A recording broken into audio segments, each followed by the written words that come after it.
오늘 본문은 어제의 본문에서 계속 이어집니다. 핍박에 관한 이야기, 예수님께서 말씀하시면서 너희 안에 계신 아버지의 성령이 말할 것, 또 대항할 것, 그것을 알려줄 것이다. 그렇게 말씀을 하셨습니다. 오늘 본문 말씀에도 이어지는 내용입니다. 제자가 선생보다 또 종이 그 상전보다 높지 못하다 이랬는데, 이것이 25절에 제자가 선생 같고 종이 그 상전 같으면 그랬습니다. 그러니까 제자가 선생처럼 되면, 선생같이 되면 그것을 만족해라 이런 뜻이죠. 종이 상전보다 높지 못하지만 상전같이 되면 만족해라. 여기에서 같고 같으면은 닮는다라는 말입니다. 제자가 그 선생을 닮고 종이 그 상전을 닮는다 이런 뜻입니다. 이것은 닮는다라는 말이 대접을 받는다라는 말로도 이해할 수 있고, 실력과 능력이 출중하다 하는 말로도 이해할 수가 있습니다. 예수님께서 내가 하던 일을 너희가 할 것이다 그렇게 말씀하셨지요. 그러니 주의 일을 맡아서 주를 대신해 주의 일을 하는 제자가 선생, 주님처럼 주님을 닮아 주의 일을 하는 것이다 그랬습니다. 예수님께서 병을 고쳤으니 제자들도 병을 고칠 수 있고, 예수님께서 죄를 사했으니 제자들이 죄를 사할 수도 있는 것입니다. 물론 어느 정도 하나님 앞에 은사를 받느냐는 또 다른 문제입니다. 모든 이들은 이런 가능성을 가지고 있고, 그 가능성을 실행할 수 있는 능력은 또 다른 문제가 됩니다. 자, 앞에서 이어지는 이 핍박 문제, 마태복음 9장에서 예수님을 바알세불에게 힘을 얻어 귀신을 쫓아낸다 그렇게 바리새인들이 말을 했지요. 예수님께서 고난을 받아도 그 고난의 극치가, 제자들이 받은 그 고난이 예수님보다 더 큰 고난은 없다 이런 뜻이 되는 겁니다. 주님께서 세상에서 받는 그 고난을 앞서 받으시고, 제자들은 그 고난을 넘어서지 않는 한계가 정해진 고난을 받는다 하는 뜻입니다. 그래서 예수님을 대해서 말하기를 집주인 바알세불이라 했다.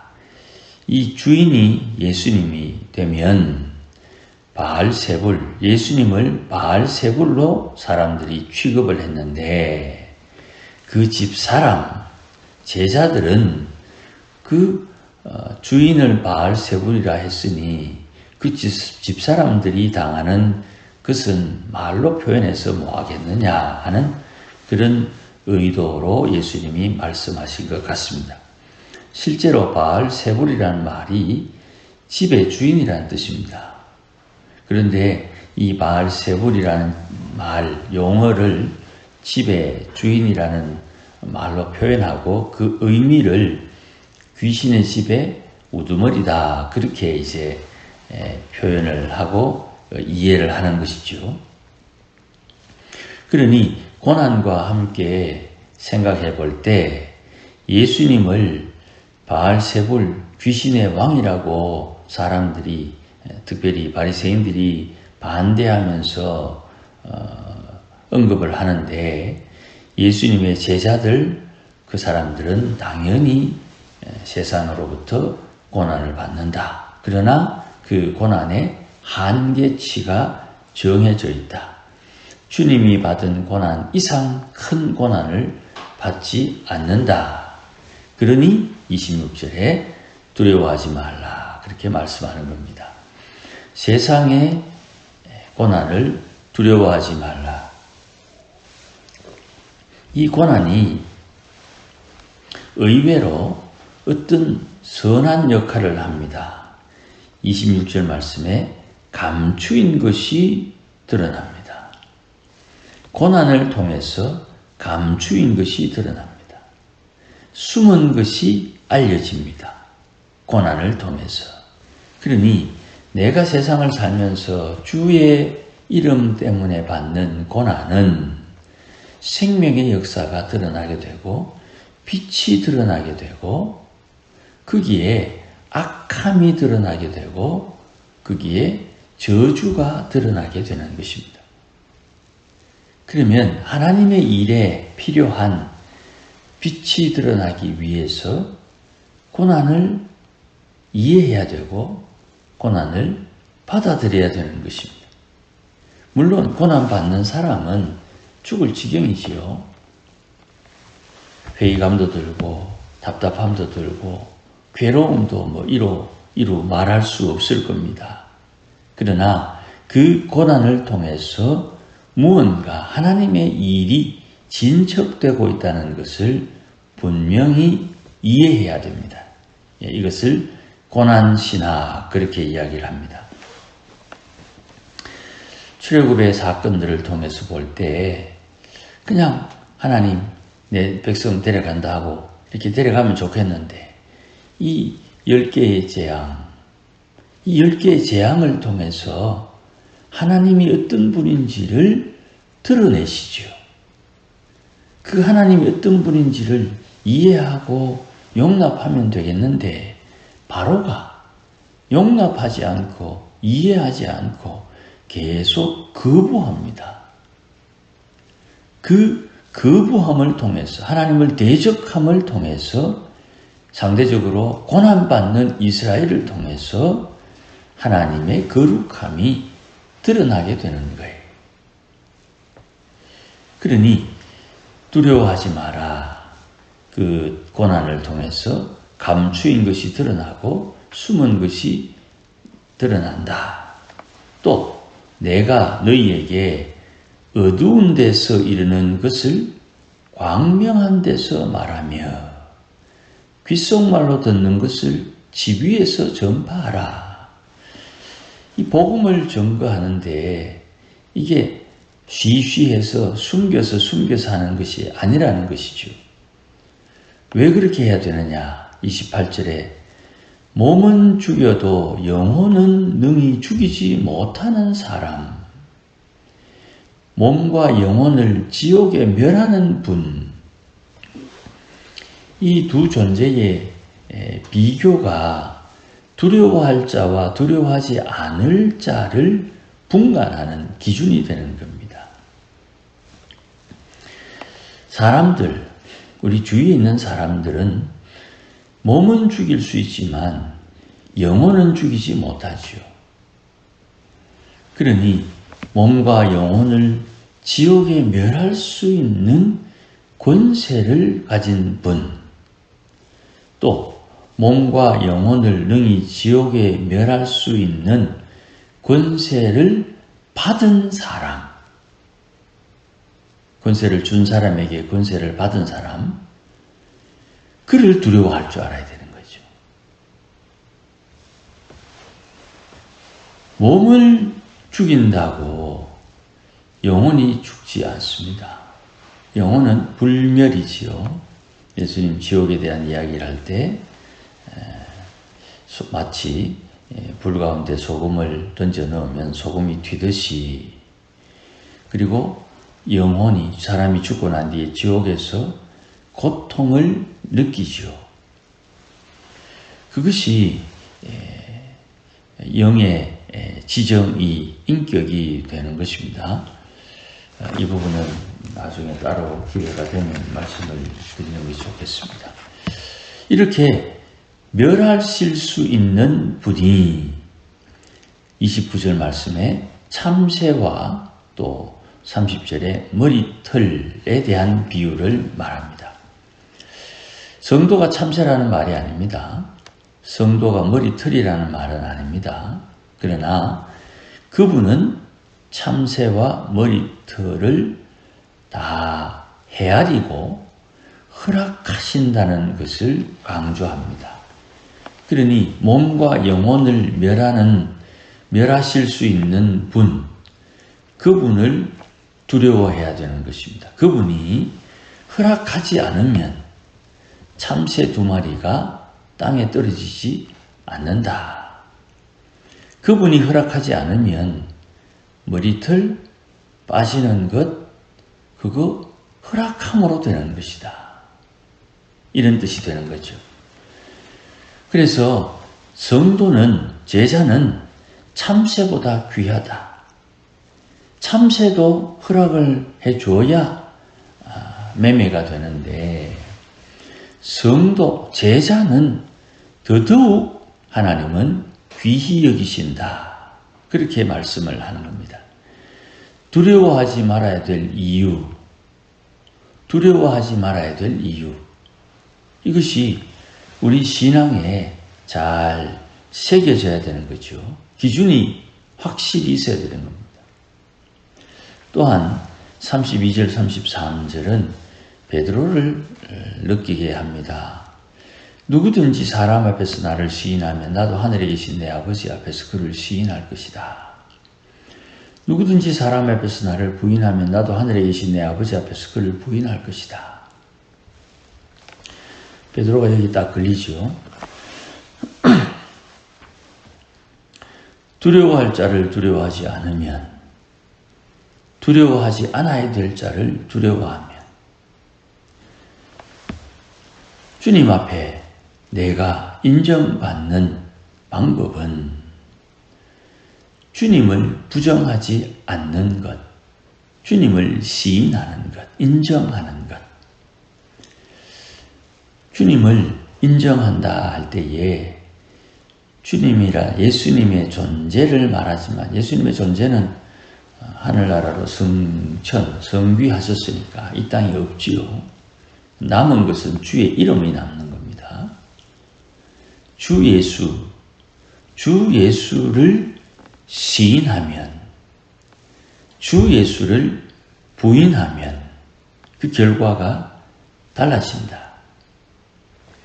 그러니 지금 이 땅에 안 계시지만 마지막 하나님의 백보자 심판에 등장하실 예수님, 하나님의 우편 보좌에 앉아 계신 그 주 예수님을 시인하느냐 부인하느냐, 다른 말로 그를 몸과 영혼을 멸하실 분으로 인정하느냐 인정하지 않느냐, 이것이 신앙의 아주 중요한 행동거지가 되는 것입니다.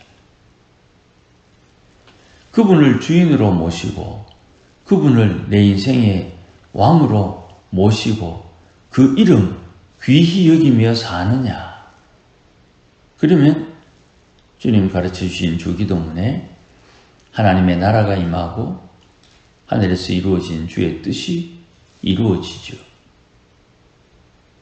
그러니 하늘에서 이루어진 주의 뜻을 이루어 주시옵소서라고 기도하는 사람에게 주의 이름을 시인하느냐를 묻는 것입니다.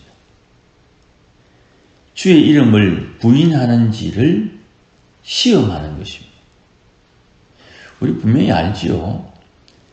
베드로가 예수님을 모른다고 3번 부인했지만 인간적으로 베드로의 그 배신, 그러나 예수님께서 하늘에 오르시기 전에 베드로에게 면죄부를 주고 가죠. 그래서 베드로는 순교의 자리에 그가 나갈 수 있는 거예요.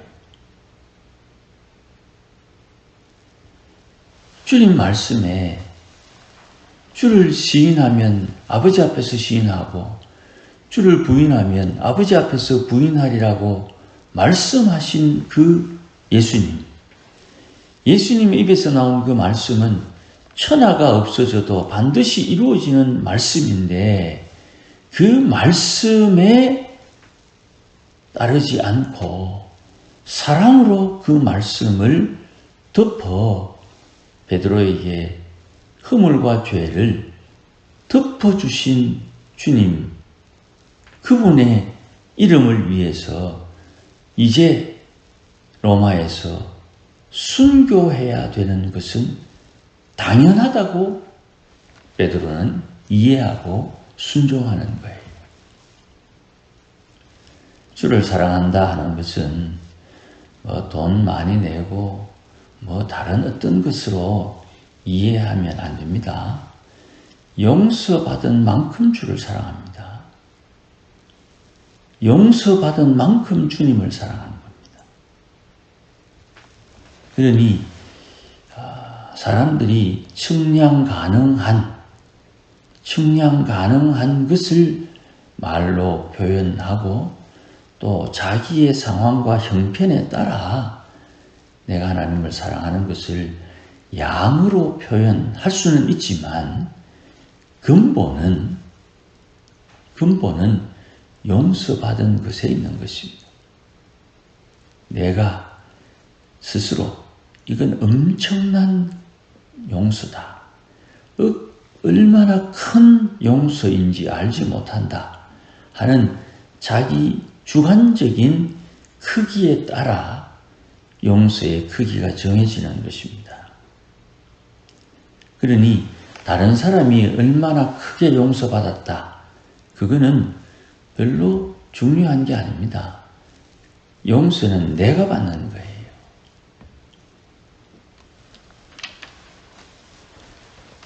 그러니 세상의 고난, 세상의 그 위협을 두려워하지 말라. 너희의 생명은 참새도 허락해야 매매되는 것처럼 너희의 생명을 순교의 자리에, 죽음의 자리에, 영광의 자리에 배치하시는 분은 하나님이시다, 아버지시다, 주님이시다는 것을 오늘 말씀해 주십니다. 그러니 우리가 이 땅에 사는 동안 주님처럼 주의 일을 감당할 수 있다면 그게 은혜요, 복입니다. 큰 일, 그거는 다음 문제입니다. 내가 주의 일을 감당해야 되는데 그 감당할 수 있는 기회에 못합니다. 안 합니다. 다음에 합시다. 이거는 주를 시인하느냐 부인하느냐의 문제가 될 수도 있는 거예요. 나도 모르게 주님을 부정하며 사는 사람일 수도 있는 거예요. 안 됩니다. 지금 상황이 되겠습니까? 분명히 안 될 수 있는 상황에서 안 된다고 말을 하겠지요. 그러나 안 되는 상황인데도 기도하면서 하나님께서 상황을 바꾸어 주시도록 기다리고 주님이 바꾸어 주시는 상황에서 주님이 주시는 그 기회에 그 일을 감당할 수 있도록 준비하는 그런 자세가 우리에게 필요한 것이지요. 그러니 두려워하지 않는 사람이 되어야 됩니다. 내일 본문은 좀 더 심각한 표현이 등장합니다. 어쨌든 내 몸은 죽이고 영은 죽이지 못하는 사람을 두려워하지 않아야 되는 것은 사실이요. 몸과 영혼을 지옥에 멸하실 수 있는 불을 두려워하는 것이 지혜가 되는 것입니다. 오늘도 우리의 신앙, 주의 말씀을 따라 주와 동행하는 아름다움이 있기를 주의 이름으로 축복합니다. 기도하십시다. 하나님 아버지 고맙습니다. 주님께서 일을 하실 때에 주의 일하심에 동참할 수 있도록 하나님께서 은혜를 덧입혀 주옵소서. 주님의 일하심을 따라 주와 동행하며 하나님의 일을 배우고 하나님의 일을 주님을 대신해서 할 수 있는 믿음의 사람으로 자라나게 하시고 하나님께서 말씀하신 대로 두려워할 것과 두려워하지 않을 것을 구별할 수 있는 믿음의 사람들이 다 될 수 있도록 은혜를 다하여 주시옵소서. 세상 사람들의 안목을 따라 살지 않게 하시고 우리 안에서 말씀하시는 아버지의 성령의 인도함을 따라 사는 하나님의 권속들이 되게 하옵소서. 예수님의 이름으로 기도하옵나이다. 아멘.